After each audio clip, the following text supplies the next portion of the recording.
mbas nga 90-a e këtej dhe nga 90-a përpara. Është e vërtetë ajo që ishin më cilësore ndërtimet para vitit 1990 dhe mbas vitit 1990 janë me dobësi dhe me defekte? Duhet pranuar fakti që para vitit 1990 ka qenë dhe ka ekzistuar një disiplinë e fortë teknike dhe inxhinierike. Për arsye se ekzistonin kushte teknike të projektimit. Ekzistonin kushte teknike të zbatimit dhe standarda shtetërore. Këto ishin ligj i pa diskutueshëm për çdo inxhinier, projektues, zbatues dhe ata që e merrnin objektin në dorëzim. Ndërsa tani kanë ndryshuar ca gjëra. Këtë e bënë diktatura? Patjetër se atëherë kishte edhe një gjë, që projektet kryesore kalonin në këshillin teknik. Këshilli teknik i institucionit, ta zëmë institutit të ndërtimit ose institutit projektimeve për shembull industriale, ishte një këshill teknik konsultativ, ku çdo inxhinier prezantonte projektin e tij me detaje. Dhe kjo kishte një anë shumë pozitive, për arsye se në diskutimin teknik kishte oponencë, kishte, si thua, dakordsi të plotë. Ndërsa tani, në bazë të ligjit të ri të kontrollit disiplinimit punimeve, numër 8402, datë 10/9/1998, ekziston vetëm oponenca. Vetëm oponenca? Vetëm oponenca. Nuk ka diskutim? Nuk ka më këshill teknik. Këshill teknik, domethënë. Në një rast, do me thonë që ne bëm projektin Neymarës. Po? Qa bëm Neymar? Qa projekti? Ne bëm projektin e furnizimit me ujë të bregut të Neymarës nga burimet e Kuqit. Unë atëherë isha drejtori i përgjithshëm i Institutit të Ndërtimit të Republikës Shqipërisë, edhe krijuam një grup projektimi me inxhinier të Institutit të Ndërtimit, me inxhinier projektues të fushës së UCS-ave, duke filluar nga profesor amik, nga profesor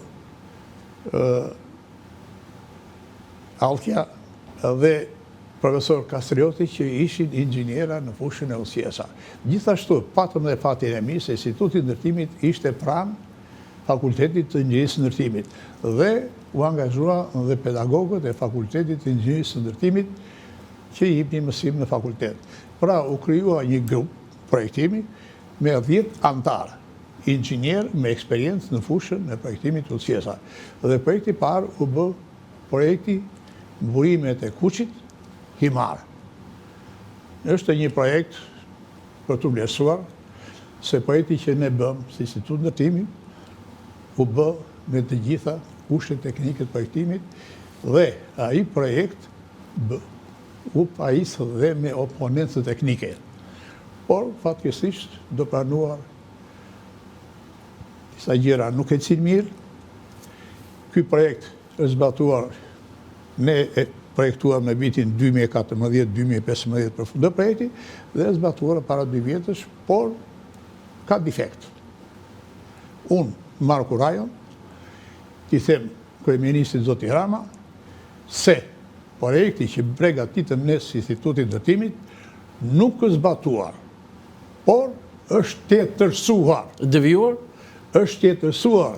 Mërën. Janë hequr emrat tanë dhe janë vënë autor të tjerë. Dhe janë ndarë parat me specialistët e firmës që kanë marrë projektin, me pushtetin vendor dhe me fondin e zhvillimit. Për arsye se ne kishim një karakteristikë. Të enjtën e fundit, të çdo muaj ne mblidheshim dhe konkludonim të gjithë si grup projektimi atje te Fondi Shqiptar i Zhvillimit. Kështu që Kuqi prandaj është pa ujë. Nuk është zbatuar projekti ynë. Është jetërsuar, Shqip është vjedhur. Pra, korupcioni ka bërë të vetën. Qartë, zoti Puleri, ju keni qenë në karrierën tuaj në disa punë, por ne do flasim edhe për këto vendet ku ju keni pasur projekte tjera, por sot fjala e ditës është Zvërneci dhe Sazani. Po më shumë Zvërneci. Unë do doja mendimin tuaj për gjithë atë projekt dhe gjitha diskutim madhor që solli dhe revolucionin e flamingove. E para njerë, flamingot kanë qenë aty më përpara? Unë do të ndaj mendimin tim, do flasë më tepër si specialist. Po unë pra Do të të kam shkëputur thirrë. nga politika. Duke qenë se unë kam punuar në Ishullin e Sazanit, relativisht një periudhë të gjatë, nga 1981 deri në 1986, vetë kuptohet që projekti i Ishullit të Sazanit dhe i Zvërnecit më ka tërhequr. Dhe unë jam interesuar dhe kam parë projektin. Është për të pranuar fakti që është një projekt i shkëlqyer. I shkëlqyer. Për Kush ai i mua, Zvërnecit apo projekti- i Sazanit? Projekti i Sazanit bashkë me projektin e Të Zvërnecit. dyja bashkë. Sidomos, projekti i Sazanit është projekt vetëm me vilat të vogla. 1, 2, 4. Dhe për mua është një fat i madh për Shqipërinë që do realizohet një investim kaq madhor. Je i bindur që do realizohet? Patjetër. Unë e konsideroj. Se ky revolucioni i flamingove Jo. Këto janë më tepër shkaqe se bepe, se sa nuk... Unë e kam ndjekur pak dhe protestat. a ke qenë protest? Jo. Pse? Po, populli shqiptar ka një shprehje, Po? i dashur Landi. Kapet demi nga briri. Këta e kanë kapur demi nga bishti. Nga bishti? Po. Po, ata e tundën Shqipërinë ama. Jo. Si jo? Demi kapet vetëm nga brirët. Shprehja e popullit është filozofi, e pa diskutueshme. Se pas kanë ndjekur protestën mos. E ndjek. E kanë shkundur Shqipërinë atë. Por, unë do t'ishta, dakor, që protesta të kishte kërkesën e parë, Cilën? që çdo shqiptar, Po? ju, unë dhe çdo shqiptar tjetër, të kishte të drejtë të votonte deputetin, njeriun. Unë jam kundër listave të mbyllura. Binomi, Rama, Berisha i 2008-ës ishte shkatrimi kushtetutës që u bë në vitin 1998.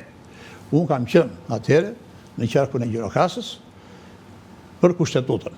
Pra, imagjinoje në ato kushtet të vështira në basë në 97-ës. Kështu që për mua, pika e parë, Protesta do të thonë duhet lidhe Pika e parë e do ndryshojë protestës- kushtetuta për pika e parë e protestës është që ky parlament që përbëhet dhe drejtohet nga dy elementet kryesor, që është zoti Rama dhe zoti Berisha, të çojë dinjitetin e popullit shqiptar në vend. Deputetët të votojnë vetëm nga populli. Majoritar. Vetëm me listat e hapura. Me listat e hapura, tjetër po. Për arsye pse, në qoftë se do të ketë listat e hapura, edhe kryetari i Partisë Socialiste, edhe kryetari i Partisë Demokratike, Do votojnë. edhe kryetari i Partisë të Lirisë e tjera, Ziz, do zgjedhin elementin më të mirë. më të mirë. Ta zëm, në kuks. Do vret Partia Demokratike pra munok. Partia Socialiste një X, edhe do dali pavarur një doktor. Unë kam bindjen, Fiton doktori. deputet do bëhet doktori. Okej, vim te projekti. Po, Se ti e lidhe me protestën. patjetër. Se pas ka pëlqyer protestën fare. Nuk Je kundër protestës, a? jam kundër protestës për arsye se janë kundër zhvillimit ekonomik të vendit. Kundër Të vi një mundësi, një projekt kaq i madh, që jo vetëm do zhvilloj Zvërnecin, jo vetëm do zhvilloj Sazanin, po do zhvilloj dhe Karabrunin. Po pse Karaburrin çfarë lidhje ka? Karabruni është një perë, Jo, po si është natyrë e vjetër. dhe ka qenë pyll dikur, ë? Se tani s'ka pen fare. Është natyrë e vjetër. Aty ka dashur të vinë gjermanët, Karaburrin. si kur e Strausi. Po ka parë. 85-ën. E ka parë Strausi. Ka parë Strauss. Karaburun. Okej, vim tek projekti Zvërnec Sazan. Po. Çfarë ka ky projekt dhe bëra një pyetje unë. Flamingot kanë qenë përpara aty? E thash dhe njerë, nuk është problemi i flamingo. Jo, nuk është për thjesht si detaj. Ajo është më tepër si shkallë. Edhe po të bësh një krahasim të protestës, u harruan fare flamingo. Po ai mbeti si simbol ama. Ai është justifikim. Po unë them këtë, po nuk doli koka Koka e kujt? E protestës. e protestës, po nuk doli. Kush e financon? Se financojnë protestën? Po të bësh një veprim qoftë edhe një piktur, qoftë edhe një flamur, qoftë edhe një banderol, është kosto. Nga dalin të para. Ju dini gjë kush e financion? Jo, as e kam idem fare.